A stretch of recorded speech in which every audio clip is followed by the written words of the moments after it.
नमस्कार। प्लांटेक्स पर आपका स्वागत है और हमेशा की तरह आपसे निवेदन है प्लांटेक्स को सब्सक्राइब करें, बेल आइकन जरूर दबाएं, हमारे वीडियोस को लाइक करें एंड फ्रेंड्स एंड फैमिली के साथ शेयर करना बिल्कुल नहीं भूलें। आज प्रधानमंत्री मोदी ने जो है दो बड़े फार्म स्कीम्स लॉन्च किए हैं देश में और दोनों को मिला करके जो आउटले है वो है 35,440 करोड़। और साथ साथ जो हमने फार्मर से आह्वान किया है, देश के किसानों से आह्वान किया है कि वो देश में कृषि उत्पादों का प्रोडक्शन बढ़ाएं या प्रोडक्टिविटी बढ़ाएं। प्रोडक्शन तो हो रहा है बट प्रोडक्टिविटी हमारी अच्छी नहीं है। जी हाँ, प्रोडक्शन भारत में बहुत होता है लेकिन पर यूनिट लैंड जो है वहाँ पर प्रोडक्टिविटी आप दुनिया के देशों से कंपेयर, अमेरिका से चाहे यूरोप से चाहे ब्राज़ील से आप कंपेयर करके देखें तो हमारे यहाँ प्रोडक्टिविटी अभी भी कम है और इसलिए जो है अंतर्राष्ट्रीय बाजार में जो है हम लोग compete नहीं कर पाते एग्रीकल्चरल प्रोडक्ट्स को लेकर के जो है।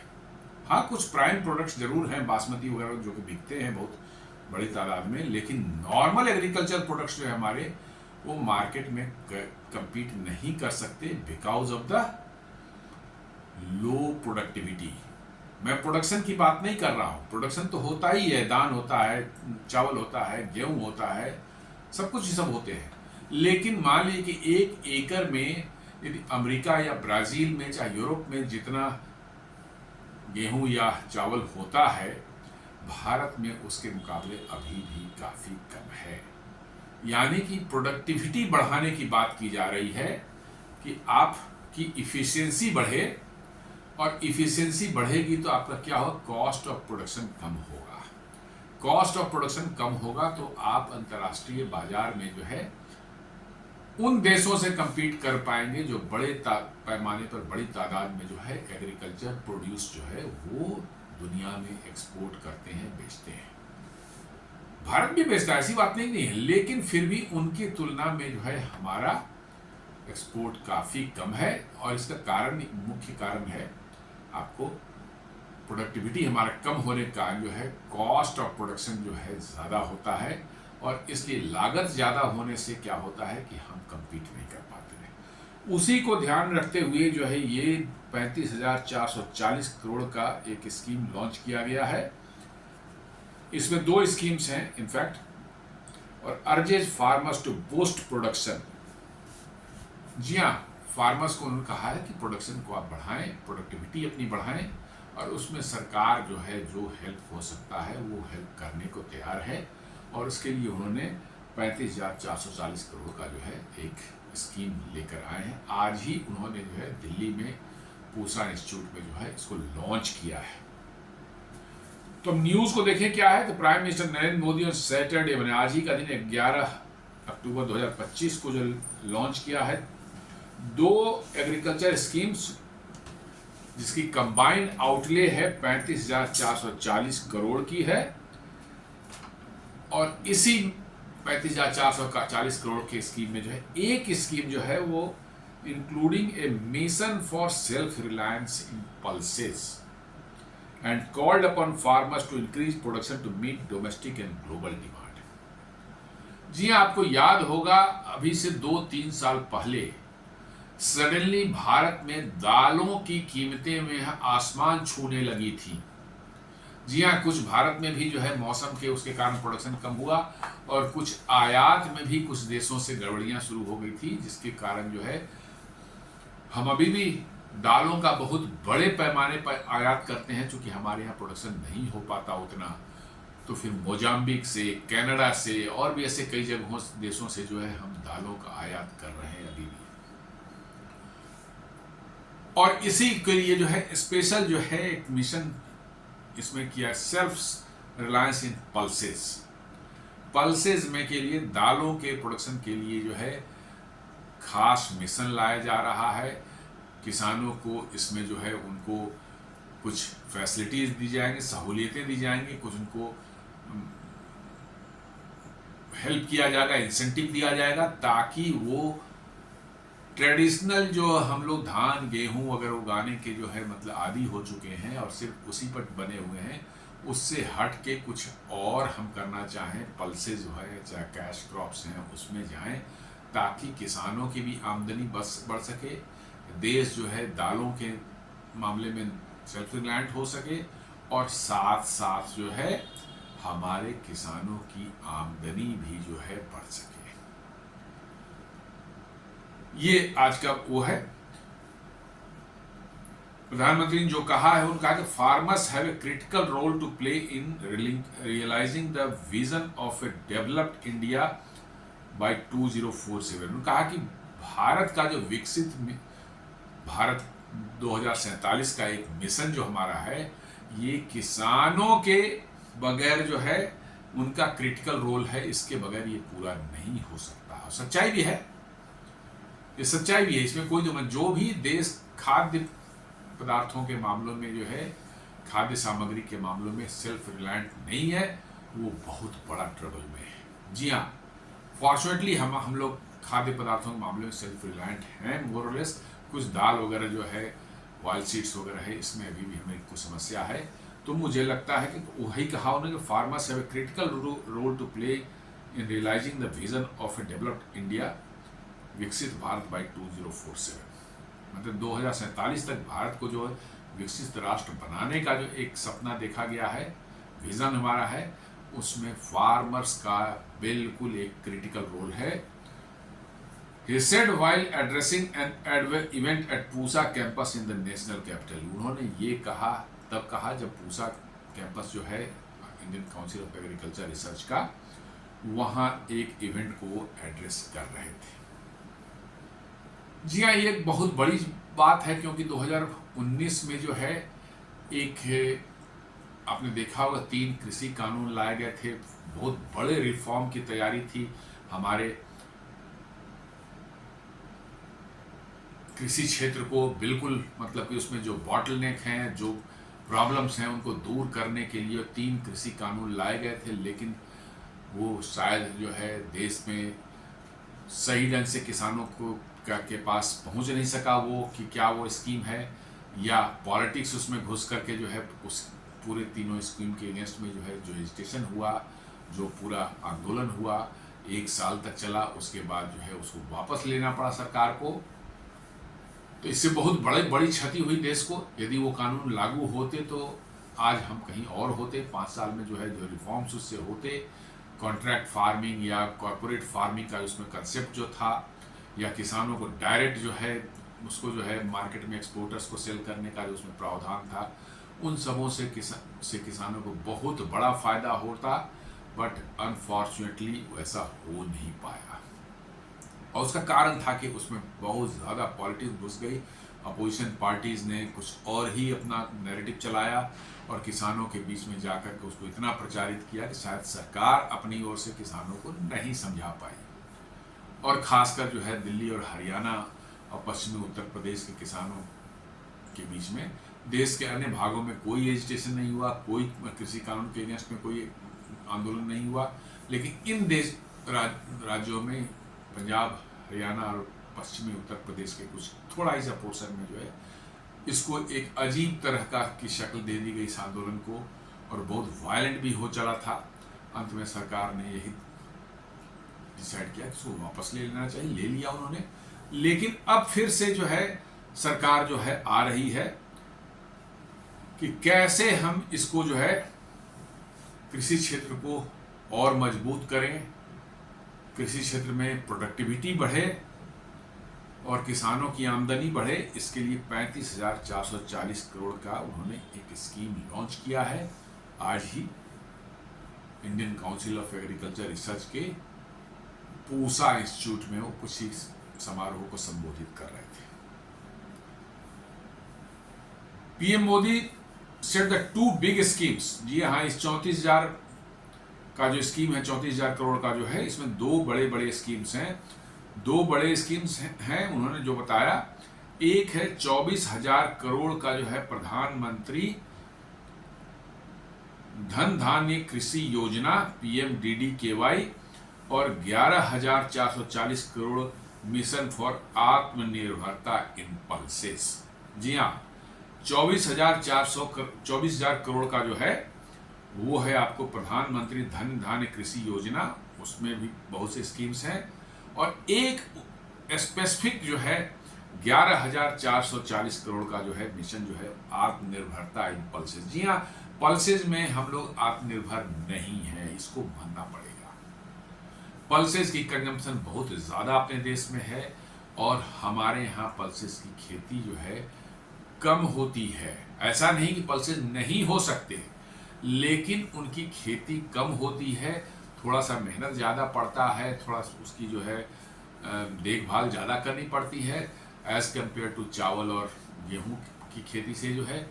इसके कारण जो है लोग अपने उसी ट्रेडिशनल खेती चावल गेहूँ से के साथ सटे हुए हैं, जिसके कारण पल्सेस का उत्पादन समय के साथ जो डिमांड बढ़ी है उतना नहीं बढ़ पाया है, तो हमें अब बाहर से आयात करना पड़ता है पल्सेस। एक दो देशों का नाम मुझे याद है, और भी देश हैं, जैसे एक मोजाम्बिक है और एक फिर कनाडा है। लेकिन और इसको जो है आप देखें कि मोजाम्बिक में भारत सरकार ने जो है खुद वहाँ पर लैंड लीज पर ले करके जो है वहाँ पल्सेस की खेती भारत सरकार के देखरेख में वहाँ हो रहा है, और वो पल्सेस जो है वहाँ से खरीद कर भारत लाए जाते हैं। तो कोशिश चल रही है, लेकिन प्रधानमंत्री जी का आह्वान है कि भाई ये 11,400 करोड़ का एक स्पेशल मिशन उन्होंने लॉन्च किया है पल्सेस में आत्मनिर्भरता के लिए, और किसानों को आह्वान किया है कि भाई आप अपनी प्रोडक्टिविटी बढ़ाएं, और ये दोनों स्कीम जो हैं लाखों किसानों का भविष्य जो है बदल सकते हैं। जी हाँ, मिलियंस ऑफ फार्मर्स जो है उनके भविष्य और उनकी जो है आर्थिक स्थिति बदल सकती है, ऐसा उनका कहना है। The PM also inaugurated projects valued at rupees 5,450 crore in agriculture, animal husbandry, fisheries and food processing sector, while laying the foundation stone for additional project worth around 815 crores। जी हाँ, उसी ओकेजन पर जो है प्रधानमंत्री जी ने 5,450 करोड़ के डिफरेंट एग्रीकल्चर जो है प्रोजेक्ट जो है उनको उन्होंने लॉन्च इनॉग्रेट किया। उसमें बहुत सी चीज़ें हैं, कुछ कैनाल्स के सिस्टम्स हैं, कुछ और भी डिस्ट्रीब्यूशन सिस्टम है, अनाज का स्टोरेज है, फूड प्रोसेसिंग है, आपको मतलब कि जो है उनका ट्रांसपोर्टेशन है फूड का जो है, ताकि वो बिना वेस्ट हुए जो है अपने डेस्टिनेशन तक पहुंच सकें। इन सबों का उसमें मिश्रण है। जी हाँ, अपने देश में जो है फूड प्रोसेसिंग और फूड स्टोरेज जो है इसकी बहुत ज़्यादा कमी है अभी भी। जी हाँ, हम लोग कह सकते हैं कि बहुत काम हुआ है, लेकिन अभी भी बहुत काम होना बाकी है। आप देखते होंगे विंटर्स जब आता है, जब आलू का सीजन आता है और फिर टमाटर का सीजन आता है, तो कई जगह पर किसान जो है फेडअप होकर के जो है अपने टमाटर और आलू सड़कों पर फेंक देते हैं, क्योंकि उनके दाम इतने कम हो जाते हैं, 1 रुपये किलो से कम से भी आलू बिकना शुरू हो जाता है। मतलब कि जितनी लागत उन पर उनको लगती है उस पर उतना भी नहीं मिल पाता उनको, तो क्या करेंगे? तो अंत में सड़क पर फेंक करके अपना गुस्सा जाहिर करते हैं, चले जाते हैं। टमाटर का भी यही हाल होता है कि इतना चीप हो जाता है, इतना सस्ता हो जाता है कि लागत जितनी लगी है उसको उपजाने में उतना भी नहीं मिलता। अंत में टमाटर को रोड पर ही फेंक के चले जाते हैं, क्योंकि उसको मंडी तक ले जाके बेचने में जो और ट्रांसपोर्टेशन का खर्च लगेगा वो भी रिकवर नहीं होगा। तो ये समस्याएं हम लोग पिछले कुछ सालों से 10-15 सालों से देख रहे हैं, और इसका कारण है कि स्टोरेज उनका प्रॉपर उस एरिया में, जिस एरिया में वो प्रोड्यूस हो रहा है एरिया में स्टोरेज की फैसिलिटी नहीं है ताकि लंबे समय तक उनको स्टोर किया जा सके, और जब इनके सीजन चला जाए उस समय जो उनका डिमांड बढ़ सकता है, उनके प्राइस तब बढ़ सकती है और उनको अच्छे प्राइस मिले। प्लस फूड प्रोसेसिंग इंडस्ट्री जो है अभी भी देश में पूरी तरह से पनप नहीं पाया है।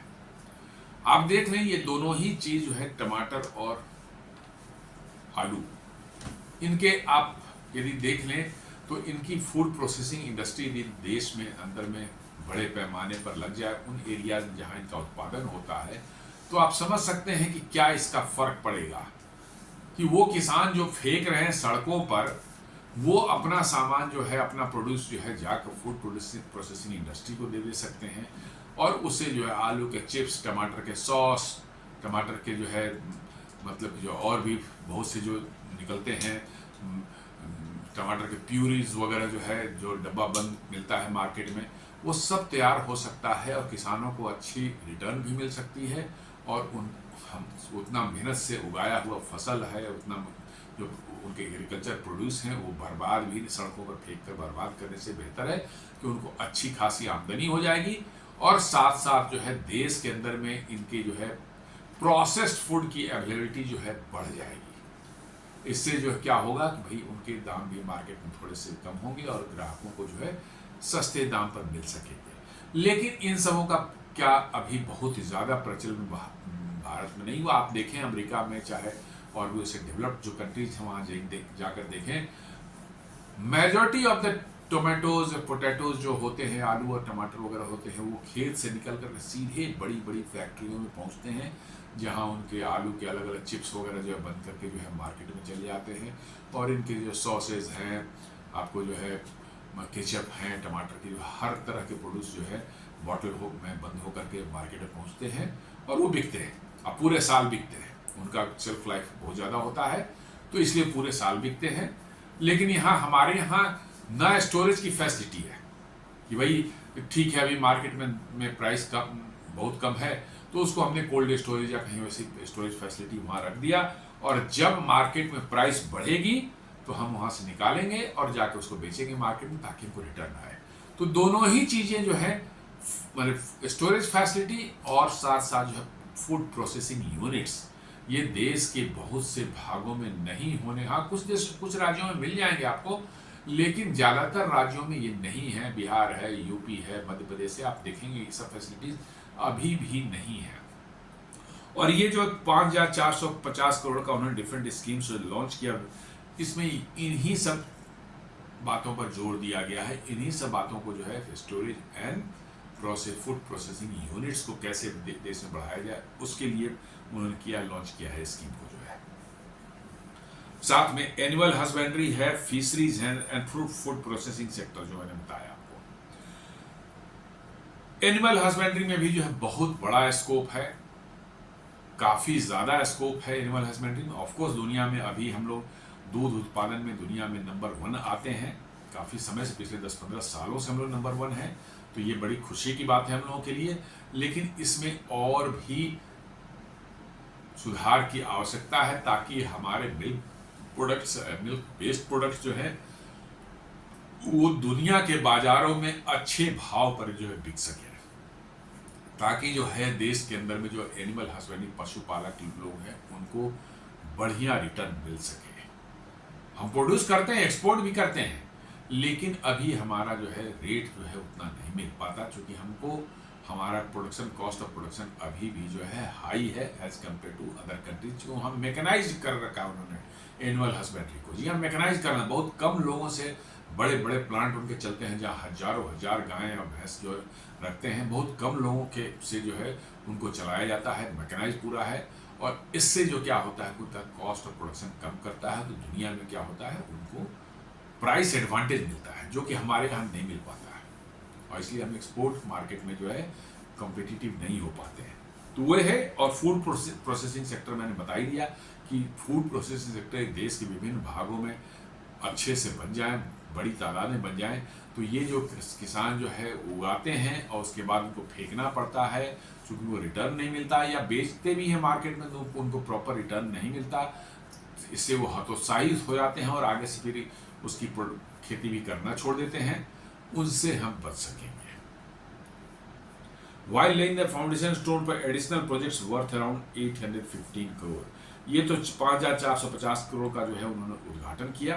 रेडीमेड प्रोजेक्ट थे, चालू हो गए थे, उनको उन्होंने उद्घाटन किया, और एडिशनल प्रोजेक्ट्स और 815 करोड़ का उन्होंने लॉन्च किया इन्हीं सब सेक्टर्स में जो है फूड स्टोरेज, कोल्ड स्टोरेज वगैरह चेन बनाना, देन फूड प्रोसेसिंग, देन साथ साथ जो है उसको मार्केट तक तेजी से पहुंचाने, ट्रांसपोर्टेशन। अभी मैंने देखा था एक कि कैसे रेलवे जम्मू कश्मीर वैली में जो है रेलवे पहुंच जाने से कैसे वहाँ से जो है सेब जो है आते हैं, जो पहले आने में 6-7 दिन लग जाते थे दिल्ली आने में ट्रकों से जो है, अब वो जो है विदिन 24 आवर्स जो पहुंच जा रहे हैं और उनकी क्वालिटी पर भी असर नहीं पड़ रहा है। 6-7 दिन अब ट्रकों में पड़ा रहेगा तो आप समझ सकते हैं क्वालिटी पर क्या असर पड़ेगा।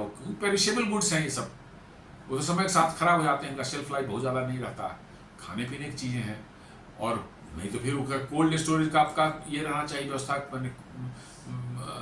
आपके ट्रक जो है वो उसके अंदर में रेफ्रिजरेटेड व्यवस्था रहनी चाहिए, जो कि बहुत एक्सपेंसिव हो जाएगा। तो अब सीधे वहाँ से ट्रक ट्रेन से जो है तेज गति से 12-14 घंटे में जो है आपको पहुँचा दिया जा रहा है सेब दिल्ली के मार्केट। दिल्ली बहुत बड़ा मार्केट है, दिल्ली से आगे भी जा सकता है। जब मैं सिर्फ एग्जांपल दे रहा हूँ कि अभी मैंने देखा था कि एक ट्रक एक यहाँ से ट्रेन गई थी जो सीमेंट लेकर गई थी वहाँ पर कश्मीर वैली में जो है, और उसी ट्रक में रिटर्निंग में जो है आपको वहाँ से सेब लाया गया था जो 12-14 घंटे में दिल्ली पहुँच गया था, सीधे मार्केट में पहुँच गया था। तो आप समझ सकते हैं कि कितना बड़ा एडवांटेज मैंने। ट्रांसपोर्टेशन भी एक बहुत इंपॉर्टेंट चीज़ है। सब्जियां हैं, फल हैं, ये सब जो है पेरिशेबल गुड्स हैं, उनको जल्दी से जल्दी आप मार्केट तक नहीं पहुंचाएंगे तो देन खराब होने लगते हैं, फिर उनको रिटर्न भी नहीं मिलता।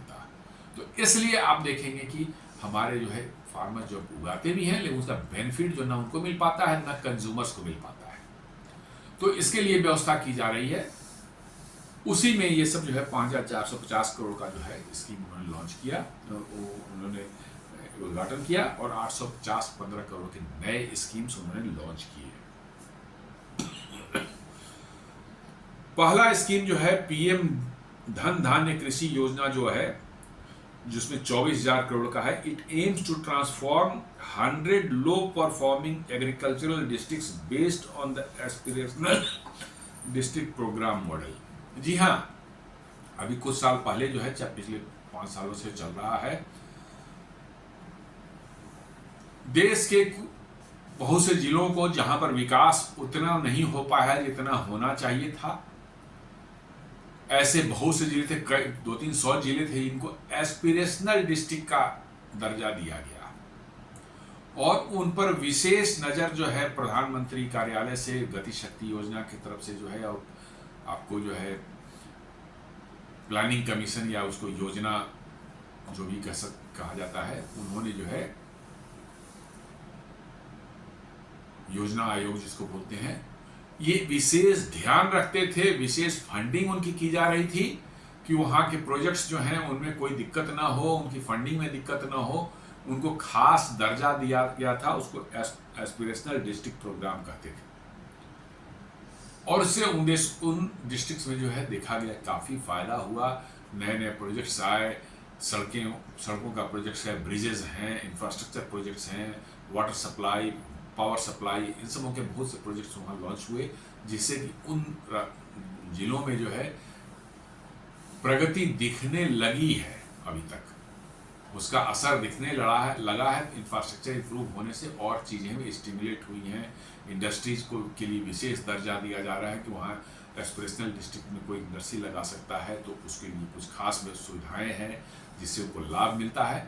मतलब लोगों को अट्रैक्ट किया जा रहा है उन देश में इंडस्ट्रीज लगाने के लिए भी। इंफ्रास्ट्रक्चर बनाना तो एक काम है, लेकिन साथ साथ इंडस्ट्री लगाने के लिए भी अट्रैक्ट किया जा रहा है। ये एस्पिरेशनल डिस्ट्रिक्ट प्रोग्राम था। उसी तर्ज पर जो है 100 ऐसे जिलों को चूज किया गया है जो कि एग्रीकल्चर में लो परफॉर्मिंग है, जहां प्रोडक्टिविटी कम है, उन्हें पोटेंशियल है, उनमें जमीन है, वहां पर जमीन के साथ साथ फर्टाइल लैंड भी है, लेकिन वहां पर उनकी प्रोडक्टिविटी कम है अन्य जिलों के बदौलत जो है। अन्य जिलों से कंपेयर करें तो उनकी प्रोडक्टिविटी लो है। तो वैसे 100 जिलों की पहचान की गई है और this scheme will focus on enhancing crop productivity. जी हाँ, क्रॉप प्रोडक्टिविटी का मतलब है पर एकड़ आप जब अभी जो उपजा रहे हैं उसको बढ़ाना है। आप यदि मतलब कि जो है 1 एकड़ में अभी 5 क्विंटल उगाते हैं तो आपको कोशिश ये होनी चाहिए कि 7 क्विंटल हो, 8 क्विंटल हो उसमें। ये मैंने प्रोडक्टिविटी का ये मतलब है। हम अभी कर रहे हैं, ऐसा नहीं कि नहीं कर रहे हैं, लेकिन वह उतने ही जमीन से हम और ज़्यादा प्रोडक्शन करेंगे, दैट इज कॉल्ड प्रोडक्टिविटी। करें कि प्रोडक्टिविटी को इन्हांस करने का इसमें है, उनको दिया जाएगा, सुविधाएं दी जाएंगी, सुविधाएं क्रिएट की जाएंगी, इंसेंटिव भी दिए जाएंगे। प्रोमोटिंग क्रॉप डाइवर्सिफिकेशन, जी हाँ, एक बहुत बड़ा प्रॉब्लम अपने भारत में है कि सैकड़ों सालों से जिस क्रॉप पैटर्न पर हम चलते आ रहे हैं, चावल गेहूं उगाने का जो है बहुत से राज्यों में जो है, ज्यादातर वो चेंज आज तक नहीं हुए, वैसे ही चल रहे हैं, वही गेहूं चावल उगा रहे हैं, दैट्स ऑल। अब ये कहा जा रहा है कि नहीं, क्रॉप डाइवर्सिफिकेशन को प्रमोट किया जाएगा, मतलब कि आप और कुछ उगाएं, जरूरी नहीं है कि आप गेहूं चावल उगाएं, दाल उगाएं, तिलहन उगाएं, कोई और भी जो है दूसरे फसल उगाएं, ताकि क्रॉप में डाइवर्सिफिकेशन हो सके। इससे क्या होगा कि आमदनी लोगों की बढ़ेगी। राय, चावल और गेहूं तो पूरा भारत उगा रहा है, लेकिन आप दलहन और तिलहन यदि उगाते हैं, जो कि कम राज्य उगा रहे हैं, तो आपको बेहतर रिटर्न मिलेगा। साथ साथ जो है improving irrigation and storage facility, जी हाँ, मैं जो बात कर रहा था स्टोरेज फैसिलिटी जो बात कर रहा था, मतलब इरिगेशन कैसे हो उस एरिया में बेहतर बनाया जाए, कैनाल्स बनाए जाए, या और भी इरिगेशन की स्कीम है, सोलर पंप्स के थ्रू या ग्राउंड वाटर के थ्रू, जो भी स्कीम होगा, उतना डिटेल में नहीं बता पा रहा हूँ, लेकिन इरिगेशन स्कीम्स को इन सब राज्यों में 100 राज्य जो चुने गए हैं, इनमें इम्प्रूव किया जाएगा। और साथ साथ जो है आपके प्रोड्यूस जो होंगे, जो खराब हो जाते हैं जल्दी, उनको स्टोर करने की फैसिलिटी बनाई जाएगी, ताकि आपको बेहतर रिटर्न मिल सके। आपका प्रोडक्ट जो आया आप उससे कोल्ड स्टोरेज में रख दें, ऐसे स्टोरेज फैसिलिटी में रख दें, जब मार्केट में उसका प्राइस अच्छा होता है आप निकाल कर बेचें। महाराष्ट्र में आप जाके देखें, जहाँ पर नासिक एरिया में जो प्याज की बहुत ज़्यादा बड़ी प्रमाण खेती होती है, वहाँ पर उन्होंने स्टोरेज फैसिलिटी बना रखी है, सरकार ने उनको इंसेंटिव दिया, सुविधाएं दी, उन्होंने बना रखा है स्टोरेज फैसिलिटी। आपको जब प्याज बहुत ज़्यादा मार्केट में आ जाता है, जब फसल जब ये होती है, तैयार होती है, तो यदि सारे मार्केट में प्याज आ जाए तो उनको कुछ भी रिटर्न नहीं मिलेगा, बहुत पुअर रिटर्न मिलेगा, और उनको भी फेंकना पड़ जाएगा। लेकिन वहाँ क्या है कि वो स्टोरेज में अपना रख देते हैं, और फिर धीरे धीरे उस स्टोरेज से निकलता है, वो समय के साथ धीरे धीरे निकलता है, और इससे जो है फसल की जो है कीमत जो है बाजार में जो उस प्रोड्यूस की जो है बनी रहती है। वो ऐसा नहीं है कि जब फसल आए तो बिल्कुल जीरो हो गया, और जब फसल का सीजन खत्म हो गया तो बिल्कुल आसमान चढ़ गया, नहीं, ये बैलेंस किया रहता है, ये स्टोर किया हुआ है, वो सारा का सारा फसल एक बार में मार्केट नहीं आता, धीरे धीरे निकलता है, और उसी में से बड़े पैमाने पर एक्सपोर्ट भी होता है, जब बाहर से अच्छे उसके भाव मिलते हैं, अच्छे दाम मिलते हैं।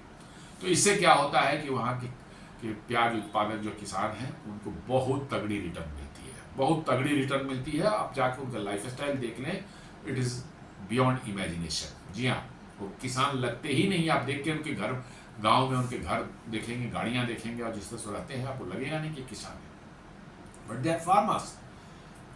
सिर्फ यही बात है कि उनको जो उपजा रहे हैं, व्यवस्थाएं ऐसी वहां हो गई हैं कि उनको उसका तगड़ा रिटर्न मिल रहा है।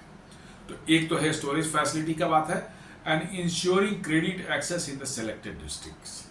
जो 100 जिले में है, वहां पर उनको बहुत सुविधाजनक रेट पर जो है उनको लोन मिलेगा, ताकि वो फार्म इक्विपमेंट्स खरीद सकें, और मतलब कि जो है जो फार्मिंग के लिए व्यवस्थाएं करना है, पंप सेट खरीदना है, सोलर पंप सेट खरीदना है, हार्वेस्टर कंबाइन खरीदना है, ट्रैक्टर खरीदने हैं, या कुछ प्रोसेसिंग के लिए जो छोटे मोटे जो मशीन होते हैं वो खरीदने हैं, उनके लिए जो है उनको ईजी मतलब कि इंटरेस्ट पर लोन दिया जाएगा इन 100 डिस्ट्रिक्ट में जिनको उन्होंने चूज किया है। और दूसरा जो सर मैंने बताया, pulses. For the pulses mission, Mister Modi urged farmers to increase pulses acreage by 35 lakh hectares by 2030 to boost production and achieve self reliance। ये एक इंसेंटिव अलग से दी जा रही है, 14,400 करोड़ का है, मतलब ये 10,440 करोड़ का ये स्कीम है।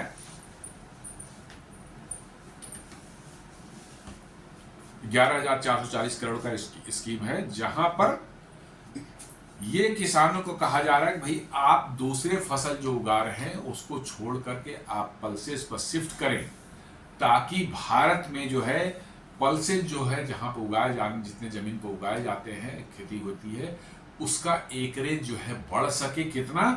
35 लाख हेक्टेयर से बढ़ सके। अभी जितना है उसे 35 लाख हेक्टेयर और ज्यादा हो, तभी तो आत्मनिर्भर भारत होगा। मतलब कि जो है पल्सेज में जो है 35 लाख हेक्टेयर को जो है by 2030 to boost production and achieve self reliance. जी हाँ, ताकि जो है हमारा प्रोडक्शन जो है बढ़ सके और 2030 तक हम पल्सेस के मामले में सेल्फ रिलायंट हो सके।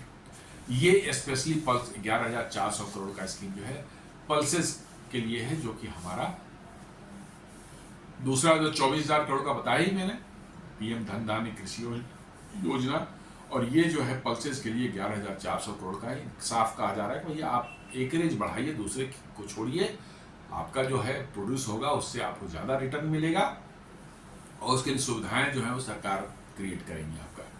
The mission targets raising pulses production from the present current 252.38 lakh tonne to 350 lakh tonne by 2030 to 2030-2031 तक जो है, देयरबाय रिड्यूसिंग इंपोर्ट डिपेंडेंसी। ये कह रहे हैं कि अभी जो हमारा पल्सेज का प्रोडक्शन 252.38 लाख टन का है, इसको बढ़ा करके हमको ले जाना है कहाँ, 350 लाख टन 2030-31 तक जो है, ये कहा जा रहा है, ताकि हमारा इंपोर्ट डिपेंडेंसी जो है वो कम हो। अभी भी हम सेल्फ रिलायंट नहीं हुए, लेकिन काफी हद तक कम होगा। ये इस स्कीम का मेन क्रक्स है। और हमारे कृषि मंत्री शिवराज सिंह चौहान जी ने कहा है अभी कि looking to raise output of pulses 40% by 2030 to 2030-31 तक जो है कह रहे हैं कि हम पल्सेस के जो है हमारा प्रोडक्शन जो है उसको हम 40% तक बढ़ाने वाले हैं। ये उनका प्लान है और इसीलिए ये स्कीम लाई गई है, ताकि जो है किसानों को प्रोत्साहन मिले, कुछ इंसेंटिव दिया जाएगा सरकार की ओर से, और वो पल्सेस की तरफ जो है उनका झुकाव होगा, वो दूसरी क्रॉप को छोड़कर पल्सेस की तरफ जो है आए। इससे भारत को जो है सेल्फ रिलायंट होने में सुविधा होगी।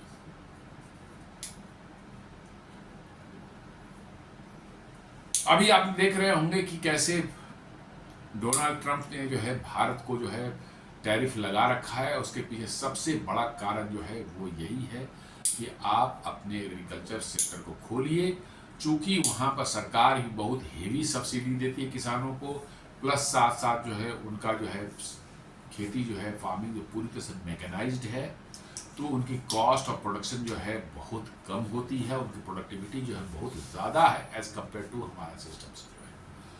इसलिए वो जानते हैं। अब अमेरिका देखिए इंडस्ट्रियल गुड्स आपको बेच नहीं सकता है, क्योंकि वहाँ की इंडस्ट्री में कुछ भी बनेगा वो एक्सट्रीमली एक्सपेंसिव होगा, महंगा होगा, due to man power cost जो है। और वहाँ लाइफ स्टाइल जो है उसमें जो उतना पैसे देने ही पड़ते हैं एम्प्लॉइज़ को, तो इसलिए कोई उपाय नहीं है। बट एग्रीकल्चर में वो हमसे उनकी प्रोडक्टिविटी ज़्यादा है और हम उनका जो है कॉस्ट ऑफ प्रोडक्शन जो कम है। तो जैसे ही आप एग्रीकल्चर सेक्टर को खोल देंगे, अमेरिका से जो है आपके यहाँ बाढ़ आ जाएगी जो है एग्रीकल्चर प्रोड्यूस की, और आपके इंडिजिनस फार्मर जो है सब वाइप्ड आउट हो जाएंगे। जी हाँ, बिल्कुल वाइप्ड आउट हो जाएंगे, भुखमरी के कगार पहुँच जाएंगे। इसलिए सरकार बिल्कुल अड़िग है कि जो होना है हो जाए, हम अपने एग्रीकल्चर सेक्टर को बिल्कुल नहीं खोल सकते, और इसीलिए सरकार ने इस पर विशेष ध्यान देना शुरू किया है, ताकि जो है हमारी प्रोडक्टिविटी भी उसी लेवल पर पहुंचे, हमारा भी कॉस्ट ऑफ प्रोडक्शन जो है उसी लेवल पर पहुंचे, ताकि हम अंतर्राष्ट्रीय बाजार में compete कर पाएं। तब हमारा डर नहीं होगा। यदि हमारा प्रोड्यूस सस्ता हो, अमेरिका से भी सस्ता हो, तो हम अपने एग्रीकल्चर सेक्टर खोल भी दें तो अमेरिका लाकर यहाँ अपना माल नहीं बेच सकता। अभी वो डिफरेंस बहुत ज़्यादा है, इसलिए जो है अमेरिका को लग रहा है जैसे ही खुलेगा हम इसमें बेचकर कमा लेंगे। वो चीज़, उसका डर हमेशा हमेशा के लिए प्रधानमंत्री मोदी खत्म करना चाहते हैं।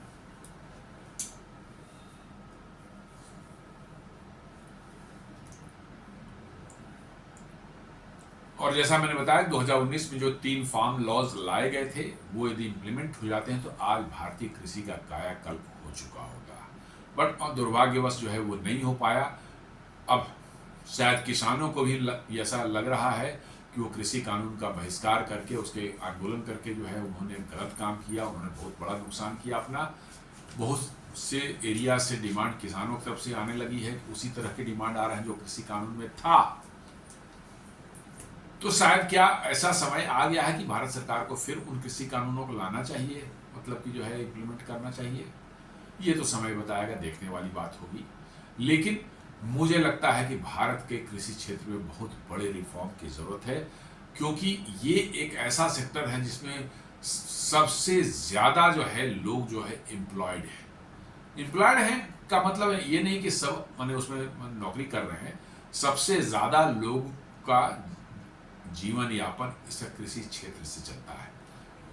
या तो वो उसमें काम करते हैं या वो खुद उनकी जमीन है, खूब प्रोडक्टिविटी करते हैं, अपने उनके घर परिवार के लोगों का जो है जीवन यापन उससे होता है। तो ये बहुत बड़ा फैक्टर है कि इस सेक्टर को जो है एग्रीकल्चर सेक्टर को दुनिया में कॉम्पिटिटिव बनाकर रखे हम लोग, ताकि हमारे पास जो है हमारे साथ जो है अभी जो अमेरिका कर रहा है, आगे दुनिया में कोई देश हमारे साथ इस तरह का न करे, क्योंकि सबकी नज़र भारत के एग्रीकल्चर सेक्टर पर है। बहुत बड़ा सेक्टर है ये, और चूंकि हमारा कॉस्ट ऑफ प्रोडक्शन ज़्यादा होता है तो वहाँ से वो एक्सपोर्ट करके भारत में चाहें तो आपके मार्केट में फ्लड कर देंगे, आपका इंडिजिनस जो है सारा का सारा प्रोडक्शन जो है बढ़ जाएगा और करोड़ों की संख्या में लोगों का जीवन यापन पर जो है प्रश्न चिन्ह लग जाएगा। तो दोस्तों, ये हमारा आज का विश्लेषण था। जो प्रधानमंत्री जी ने जो 35,440 करोड़ का जो है ये स्कीम लॉन्च किया है, 2 स्कीम लॉन्च किया है एग्रीकल्चर को बूस्ट देने के लिए, और साथ में आह्वान किया है किसानों से कि अपनी प्रोडक्टिविटी बढ़ाएं, प्रोडक्शन एक प्रोडक्टिविटी बढ़ाएं, ताकि भारत फूड के मामले में पूरी तरह से सेल्फ रिलायंट हो सके। उम्मीद करता हूँ ये विश्लेषण आपको अच्छा लगा होगा। हमारे वीडियोस को लाइक करें, फ्रेंड्स एंड फैमिली के साथ शेयर करें, हमारे चैनल को सब्सक्राइब करें और बेल आइकन दबाना बिल्कुल नहीं भूलें। धन्यवाद।